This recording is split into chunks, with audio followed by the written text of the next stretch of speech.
All right. Hello, this is Nechole Whitlock with the eCom Q4 Summit. And today we are talking about liquidations, closeouts, and prep centers.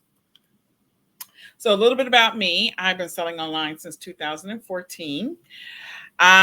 Technically, I've been selling longer than that, but we'll say it's 2014. I was selling on a little website called Craigslist before that, many years, but I started off selling, getting serious about it on eBay. I did used to run a candy vending business. I'm a serial entrepreneur. I've owned a few different businesses. I've owned rental properties. And I'm a single mom of two special needs kids. They are the reason why I do what I do because I was looking for a solution for their therapies, for their diets, for all of the medical expenses every year. I'm also the vice president of a nonprofit. And I am the creator and co-founder of eCom Sellers. We run the eCom Q4 Summit, eCom Sellers Summit, eCom Sellers Academy, eCom Sellers Mastery, and eCom Sellers Podcast. So I want to talk about what's the difference between liquidation, overstock, and closeout inventory. So liquidation, there's liquidation specialists, and they work directly with the retailers that have online space. So you'll see that there's liquidators out there that will sell Walmart liquidations, they'll sell Amazon liquidations, they'll sell Best Buy, they'll sell Home Depot, and it is pretty much inventory that they need to get rid of that's unwanted returns, overstock, or closeout. So the difference is that the customer returns. These are items that are returned to either the store, online, or shipped back, and it's because someone doesn't want them. Something is wrong with it.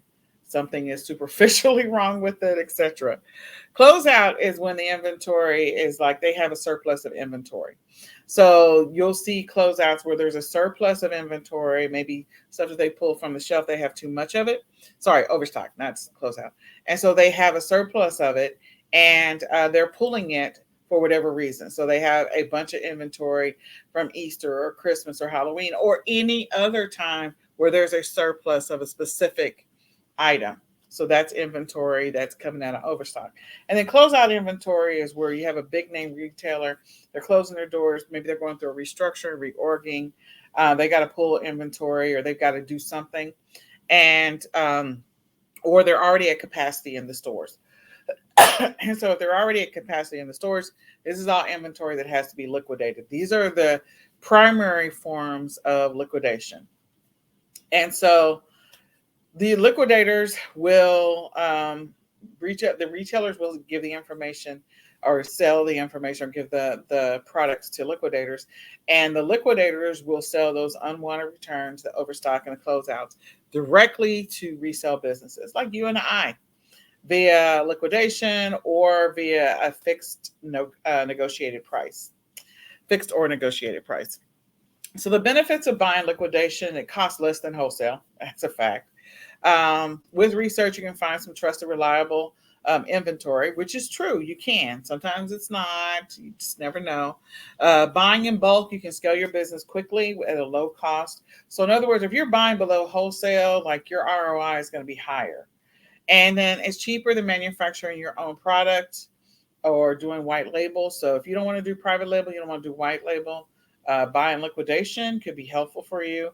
Buying liquidation for me is all about being able to find inventory at deep discounts and creating bundles with it. So when you use an online auction, you can competitively bid or pay what you want for those items. So if you don't want to pay more than what the current bid is, you don't have to. So that's one of the benefits of buying a liquidation. So some things to consider when buying liquidation. You need to, if you have extra space in your house, which my house is full. My house is full. My garage is full. My living room is full. We just cleared out the den. I have a storage unit. So if you have places to store inventory, you can buy in larger quantities, which is going to reduce your shipping costs because liquidation is going to cost you on shipping. Okay. But if you don't have that space, if you can make some space or find some space, that's good. So if you have space in a spare room, if you've got space in your garage, if you got retail space or anything like that, then you can buy bigger items, bulkier items that you may be able to get a bigger return on your investment. Not all big items you get a bigger return, but sometimes you can. If you know what the products are really well, like my specialty, well, one of the things that I know about is special needs products. So I know about those products really well. Then you can use that to your advantage. And then that way it'll make it easier for you to sell those items because you already know who the audience is that would buy this item. You already know where you could list it to find that audience or how to target that audience so you can be able to sell that inventory fairly quickly. You can use the internet to sell your products locally. So Facebook groups, Facebook Marketplace offer of Craigslist, 5 Mile Vintage. You could sell it on all those sites, and or if you're willing to do local pickup, people can come to you and they can pick it up from you, so you can list it on those sites, and that'll reduce the shipping costs for them and reduce the shipping costs for you, which can increase your ROI. You can charge a higher price. So shipping costs can definitely impact your business. So you need to figure out ways to minimize your inbound, outbound shipping costs, meaning you're shipping it to the customer or you're receiving it in, like you ordered inventory, you bought some inventory from a liquidator, you bought a pallet, you bought a case, whatever you bought, getting that inventory to you. So you need to figure out some of the cheapest ways in which you can get that inventory. If you can find liquidators that are located near you, then maybe you can drive and go pick it up. So that could save you some money as well. And that's the goal, to save as much money as possible. And then, and also some of these liquidators, some of these big name liquidators actually might be near you. You might be surprised. Like you could buy it online and then go pick it up if you've got a truck or you got a way to get it. Figuring out what to buy, where to buy it, or who to buy it from, and where to sell it will take some experimentation, especially if you just get a variety of different things that are part of your palette, part of your case, part of what you buy from your liquidation. So there's some things that may be in there that you'll be able to sell and you know exactly where to list it. And there may be other things you have absolutely no idea where to sell it. You have no idea where to list it, and you're just, you're testing some things. So you got to be patient, you got to be flexible, and you got to be willing to learn and make notes as you're learning or as you're on this journey. So how to buy your liquidated inventory. First, you need to research liquidators. You need to go online. You need to research liquidators. If you already know some sellers, like you have a relationship with sellers that you know personally, who are they buying their liquidation from? Or people that you may follow, or just go online and do some research about liquidators. There's different people are buying inventory, and so the layers that are involved in liquidators. So an example would be some liquidation that came from Walmart. Well, that liquidation from Walmart may be reviewed by someone that buys all of the inventory, and then they may break it down. These major liquidators may break it down and sell it to smaller liquidators. So by the time it gets to you, you may be paying a little bit more of a markup versus if you can buy in larger quantities from a couple of layers up of other liquidators. So just be mindful of that, because the price that you pay may not always be the lowest price, and the person that you buy it from, like, you don't know how long that liquidator's been in business. So try to find someone reputable, find someone that's just got some history, somebody that's got information that you can access when it comes to researching liquidators. Also, go look at some of the unboxing videos on YouTube. Some of the liquidators that you might be working with, you may not actually be able to see what's in the manifest. You may not be able to see, like, the manifest may be 80% accurate, and so there's another 20% that's just random. Or the manifest may be 100% accurate. They did a really good job of listing everything before you buy it. Or they have some random thing that says beauty, and you're like, what does that mean? Like, I don't know what beauty product I'm about to get.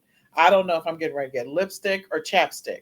I don't know if I'm getting ready to get foundation or facial wash. Like, I have no idea what I'm getting.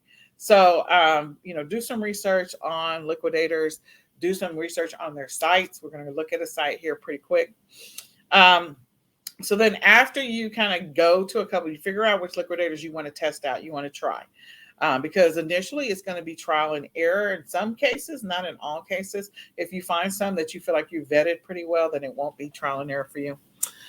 So go to their site do some research. Once you find a couple of them that you like, then go do research on the products or the pallets that they have available, or the cases that they have available, or the products that they have available, or the things that you're interested in. Like for me, it's all about special needs products, toys, solutions. And so I'm interested in liquidators who have access to that kind of stuff. And sometimes you're going to get a pallet that is a true hodgepodge of things. It's not one specific thing, it's a variety of different things. So, again, be mindful of that. Then research the contents of the manifest if it's available. Again, there's going to be some liquidators that detail level of detail is there, and there will be others that you're going to get some high level information, and it may be generic and vague. And then conduct some product research. This is extremely important. Your goal is to flip this. Your goal is to resell it. So you need to do product research on the things that are on the manifest before you decide you're going to bid on that or you're going to buy that pallet, so you know what this thing is potentially selling for or could potentially sell for. Is that going to be the case all the time? No. But if you have the opportunity to do a little bit of, if you're able to do some preliminary product research, it's going to be beneficial. You'll be able to flip this faster. If you're not able to do preliminary product research, I understand that may not be an option for you depending on which liquidator you're working with. Okay. So get a quote on, or find, they may have a calculator on their site of estimated shipping if it's not local, like if you can't go pick it up, because it's going to be delivered freight. And so that cost is that's going to be an expense you have to deal with. And that freight could be expensive. So you could be buying something that's X number of pounds, and the freight for it could be like $500, $600. You just need to be prepared for that. Then the next thing would be to purchase the product or purchase the pallet, purchase whatever you're getting. And then once it arrives, validate the contents once it's received or delivered. And then list your inventory wherever you're going to sell it. Decide where you're going to sell it, how you're going to sell it, how you're going to get rid of it. If it's, if you're going to do something else with it, maybe you are going to go to a trade show. Maybe you have plans for it. So, wherever you're going to sell it, go sell it and make that money. So if you have inventory that is considered stale, like you bought some inventory, you bought a pallet and 70% of it you could sell and 30% you can't do anything with. What do you want to do with that inventory? So Amazon has a liquidation program, and it's launched. And so if it's inventory that you're listing on Amazon, then they have a voluntary program. They will dispose of it and they'll reimburse you for that cost. So you can look into that. You could sell your items in bulk. Like, again, you're able to get rid of 70% of it. You got this 30% that's just hanging around for like a year, 2 years. You're like, I got to get rid of this. I can't figure out how to get rid of it. I got to find a way to get rid of it. You can sell it to other sellers. So you could go list it on liquidation sites. You could sell it in bulk on eBay. You could sell it on Poshmark, Mercari, OfferUp. You could sell it at flea markets. You could throw it all into a mystery box. So there's different ways in which you can get rid of it. If you want to sell it, or you could just donate it. If you just want to donate it, that's also an option, which means another seller will get it from the thrift store potentially, or a family or a person that needs to buy some stuff from the thrift store. They may get it and use it to their benefit. So where do you find liquidators? The first thing is that a lot of people don't realize you probably have liquidators near you. So you can do a quick Google search for local liquidators and local liquidation pallets. Do that search and see what's near you, and then take a drive or make a phone call and go check it out. This could help reduce some of your shipping costs or your transportation costs, getting your stuff to you. And sometimes it can be hit or miss. Some of these locations, like they could have a hodgepodge of just trash, and I don't mean trash, but the inventory is not like it's truly broken inventory, or it's really whatever. And it could be that they have some really good stuff and it's worth looking into further. So look for local liquidators first. Then go do some research online. And this is only a small list. Like there's a boatload of liquidators. If you just Google liquidation sites, there's like top 10 sites and all this other stuff. So we're going to go look at one of those. But, these are a couple of the liquidation sites that you can go and check out on your own. B-Stock and Bulk, those two have like some drop down options that make it easier for you to kind of do some sorting. So we'll look at that in just a second. So the things you need to keep in mind, you need to research the suppliers. Find a supplier that you like, trust, or you want to test. Like you feel like you got some good feedback, you did some good research, and you want to test them. You want to try them out if this is new to you. And even if it's not new to you, like people who've been doing this for a while, they test out liquidators all the time. They find the ones that they like and they stick with those. And so figure out who you want to test, who you want to try. The next one is you do need to get an EIN. The majority of the liquidators are going to require you to have an EIN, and they're also going to require you to have a reseller certificate or a vendor's license. Depends on what state you're in as to what they call it. It may actually be called a reseller's license. It could be a sales tax certificate. There's a whole bunch of different terms, but in other words, you want to be able to buy this inventory tax-free, and they want to make sure you're a legitimate business. And then you will either buy or bid or make offers on some of these. So some sites, you're going to just do bids, and that's it. And that's all you have available to you is you're just going to bid, bid, bid, bid, bid. Other sites, you'll be able to buy outright, or they may have an option where you can make offers. So different sites will have different features available to you. So keep that in mind. If you're using an online liquidator, remember that you're going to have to pay for shipping. So, a pallet's going to involve freight shipping and cases are going to involve ground shipping. So keep that in mind. And then your profit or your ROI may vary. So you could have an extremely profitable pallet that you bought where you spent $7,000 for the pallet and you make $70,000 on it. And then there could be some where you're just like, okay, I did not get the return that I was hoping. So sometimes it is hit or miss. You'll get better at it, just like with retail arbitrage, online arbitrage, with wholesale, private label, with drop shipping. There's going to be sometimes where your margins are really good, and there'll be sometimes this is not as good. So again, finding a supplier that you like, a liquidator that you like up front may help you. And then also better understanding the contents of the pallet that you're getting. You're not always going to have the ability to see 100% of what's in that pallet. And then depending on the site, like I said, the manifest may or may not be available, the contents of it, and the condition. So they will say sometimes the condition is new, but then when you get it, it's really not new.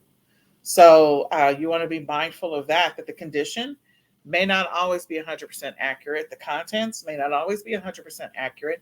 I'm not saying that to scare you. I'm just saying that as fact. There's a lot of times that it is fairly accurate. So just be flexible and be prepared for that. All right. So finding funding, if this is something you want to get into where you want to buy liquidated inventory, this is something you want to do, you can always take your existing business sales and you can reinvest 100% of that profit so that way you can use that to start buying liquidated inventory. You could, look at the Small Business Administration, banks, credit unions. PayPal has a funding program, so does Stripe. The credit cards also have a funding program. Sometimes they have loan programs, or you can use a business credit card. You can look into microloans, crowdfunding, grants, reach out to family members and friends. But the goal is to flip that inventory fairly quickly. Just like buying a house, when people they're flippers out here that buy houses, they fix them up really quick and then they sell them. That's your goal, is to get that pallet and get it listed pretty quickly. That's your goal. So I'm going to escape for just a second, and we're going to go to a couple of sites, I think, maybe. So list of top liquidators. This is web retailer. So direct liquidation, bulk, liquidation.com, BoxFox, Blue Lots, 88 Lots. You need to be prepared for whatever it is. So as you can see, 88 Lot and Blue Lots are fixed price. Liquidation.com and BoxFox are auctions. And so you kind of get an idea. You can just Google this for web retailer to kind of get an idea of what they have to say, the features at a high level glance of what they have to say. So bulk allows you to do fixed price and auctions. And so this has 2% accuracy variance on manifest. So you want to be mindful of that. Transactions exceeding $5,000 must be paid through a wire transfer. So again, a credit line for some of them may be available. So this one has a credit line of up over 30 days. So just keep that in mind. Check out this list, and you can go and look at their sites. So when I go to bulk, the first thing I want you to notice that when you go to bulk, and you're going to see some similar functionality and features on different sites. So depending on what you want to shop for, so let me just go to the main because I don't want to be on computers. So I could sort by computers, consumer electronics, toys, baby, home and garden apparel, general merchandise. I can sort by the condition, new, like new, uninspected, which means you don't know the condition, scratch and dent, or salvage. And then you can continue to drill down. So if I went over to toys and baby and toys, and then I went to condition and I wanted like new or new. So this is what the results were for like new. They dropped the price on this one by 48%. There's only, there's what, 3 pages? Nope, that's it, just that. So if I go to new for this category, I want to go back to toys. And so this is toys and baby. You can see what's in here. You can see, okay, this is ground, this is freight, this is ground. So you can see, they kind of give you some insight. Again, you're not going to be able to see everything that's in there, but it kind of gives you some insight of what might be in there, and you can take it from there. So this is something you want to, if you want to take a deeper dive into what's in these pallets. So Bluey, my son likes Bluey. So, this one is $54 with shipping. It is $30. It says there's 17 items in there. It's 26 pounds. It's coming from Lebanon, Tennessee. And sometimes the manifest is available and sometimes it's not. So you want to check that just to make sure. They dropped this price by 56%. So they've got Pete the Cat in here. There's some pretty good, and it says the retail value of this is $358. Again, that's their estimated retail value. That may or may not be correct, and you would have to list these things. So the first thing I would do is see if I can find the manifest, and then I'm going to go see how much these things are selling independently that I can visually see. And if there's a manifest, I can go in there and take a look at it. So kind of giving you the idea of what you're looking for. Okay. Some of them also have links that go directly to Amazon. So you'll see the ASIN that's over here. So I can go to the ASIN and I can go and look and see what is this thing selling for on Amazon. Okay. So this is bulk. A lot of the sites, they have some similar features. I think on liquidation, you can, again, I think I'm in computers, maybe. Yeah, I think I'm in computers. So you can go and take a look at it. This is all bid. So it's not a fixed price. You can see which bids are closing or probably already closed, because I think I've been sitting on this page for a while. But anyway, your opportunity to take a deeper dive or to look into this further. Okay. And then I think this is B stock. So this one you can shop options. Okay. So for buyers, how it works, buyer's log, but I thought, no, I'm not logged in. So the one thing I will tell you about B stock is you can see that they have, they're getting inventory from big box stores, and they also have some name brands in there. So see all the marketplaces. This is where you'll be getting your inventory from. So if you want to buy Walmart inventory liquidation, if you want to buy Costco, if you want to buy Amazon, again, you have a lot of opportunity here to make some money. So this would be a reason why you would want to look into this further and maybe decide that you're going to do liquidation. Your call, your decision. I think that's a good smattering. So let's go ahead and look at the next thing. So fulfillment centers.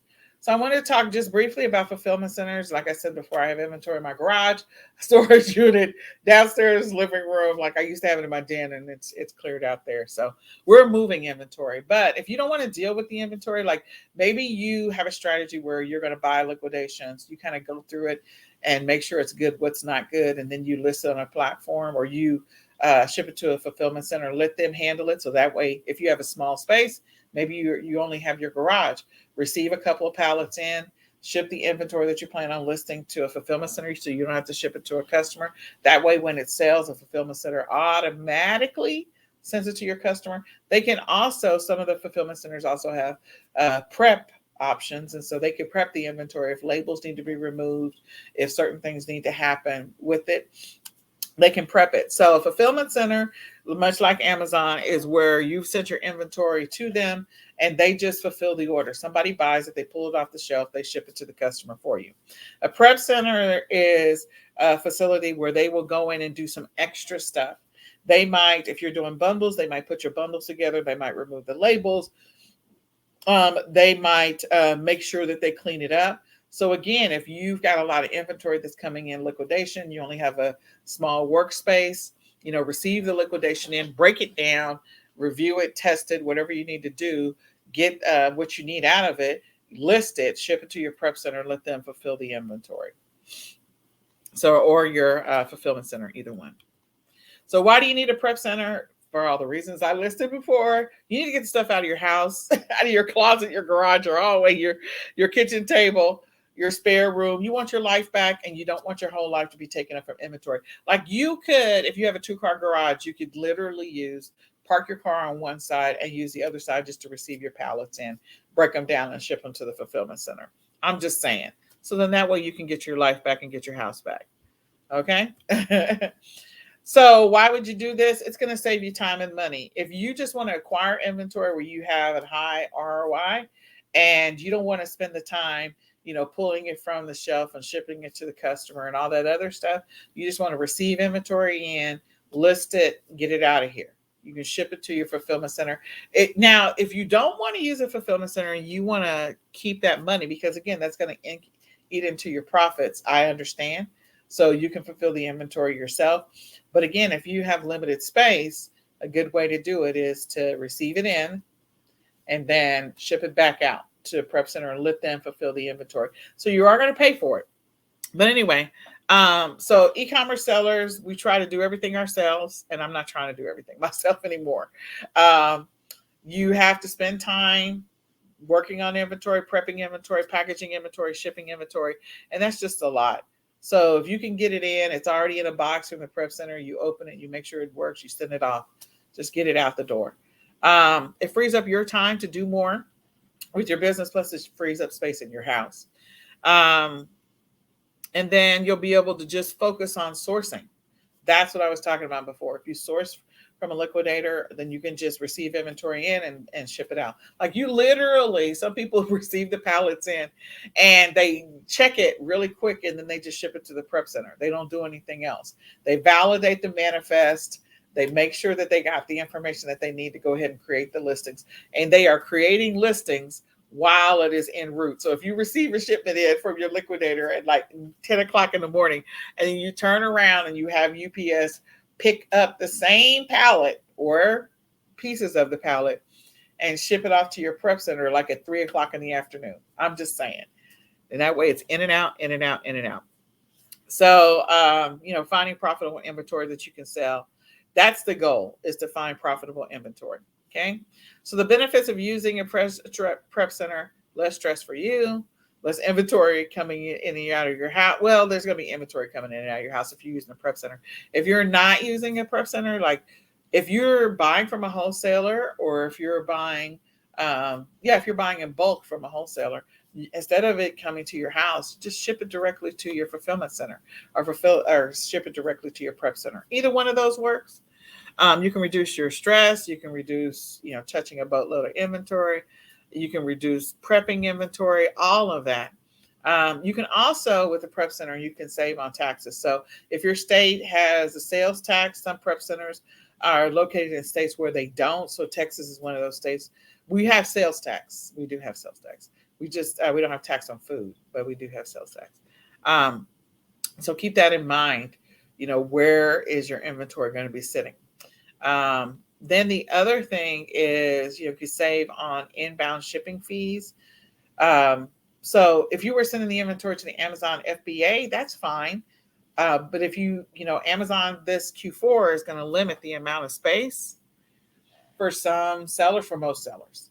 So if they're limiting the amount of space and you have a boatload of inventory you want to move, send it to a fulfillment center so that way you don't have to worry about the restrictions and limitations that Amazon is going to put on you, as far as how much inventory they're willing to store in their warehouse. And the other thing is, maybe there's faster turnaround. If you're busy sourcing, checking inventory, trying to find inventory, you don't have time to be fulfilling customer orders or dealing with returns. You can have all that go directly to your prep center and work out a process in the system with them where they can handle your returns. Okay. So the things that we talked about, overlooked benefits, we already talked about inventory at your house, getting your kitchen table back. You don't have to deal with shipping supplies. Maybe you do if you're dealing with them, getting inventory in from a liquidation. But again, you having to keep everything, you can just do a shrink wrapper and have somebody else come pick up that pallet and drop it off at your prep center or drop it off at your fulfillment center.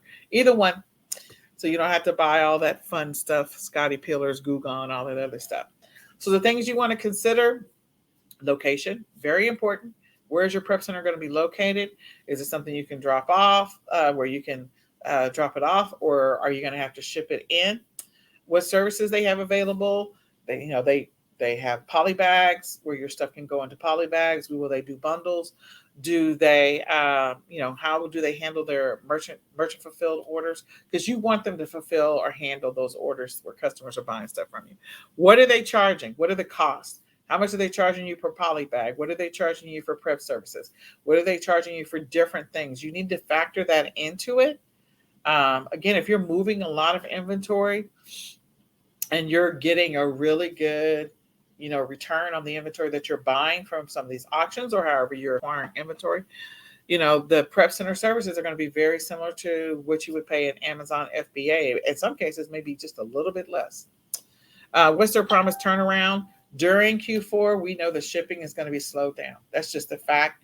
It is. It's a fact. You need to prepare for that. You need to increase your processing times on anything that you list on any platform. It does not matter. It doesn't matter if Amazon's fulfilling it or whoever is fulfilling it. Everybody is going to experience the slowdown. That's just a fact. So you need to be prepared for that.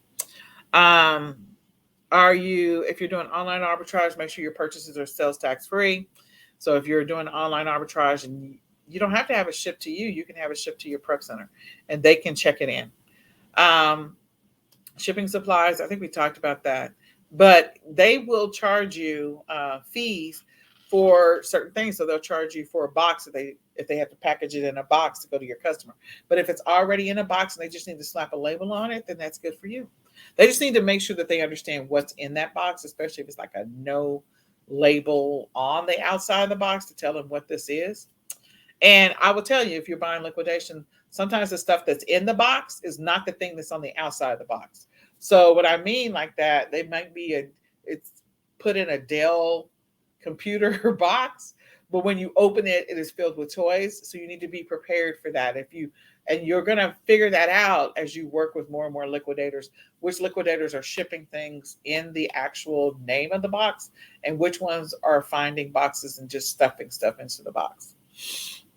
Pallets, will they receive pallets? Definitely want to find that out.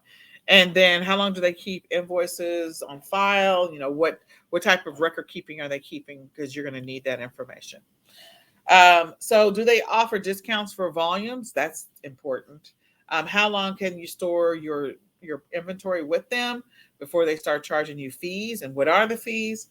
Do they handle hazmat? Like, do they have any exemptions or exceptions or limitations? Will they handle private label and white label products? And how do they handle returns? Do they handle returns? And then what accounts do you need to create or have, or what software do you need have in order to do business with them. Some of them are going to ask you to like create a ShipStation account or something else. So what do you need to have? And then customer service, what is their customer service process? That's important because customer service is important. All right. So here's a couple of prep centers that we recommend you check out. You can look into them. Deliver, of course. Precision Prep, they spoke in our last summit. My fulfillment team, they're in Tennessee. Canada Prep and Fulfillment, they're in Canada. And then here's a wide variety of prep centers. You can see stuff that they handle. If you're getting in like containers that are coming in from China or something like that, again, you want to find a prep center that will handle some of the freight forwarding, or you have to get a freight forwarder. And what do you need to set up? Who do they already have a relationship with? So find that out. So again, this is just a list that we found online to help you give you some insight on different fulfillment centers and or prep centers and what they're willing to take. And you can keep this in mind as you prepare for Q4. Very important. Very, very important. So it's quite the extensive list. It tells you what state they're in, tells you what their kind of operations are.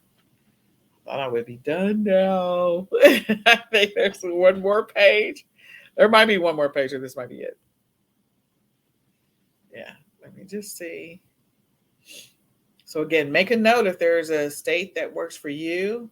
You want to check them out. You want to contact them. Go ahead and do that. So the last thing I want to do is invite you all to join the eCom Sellers Mastery Q4 Prep Workshop. It's here in the Dallas-Fort Worth area. It is August the 27th through the 29th. We want to invite you to come hang out with us. Again, it's August the 27th through the 29th of 2021. It's in 3 weeks from right now. So go check that out. We invite you to come hang out with us and to get the support and help that you need on your Q4 journey. So with that being said, this is Nechole Whitlock with the eCom Q4 Summit, and we are going to say goodbye for now.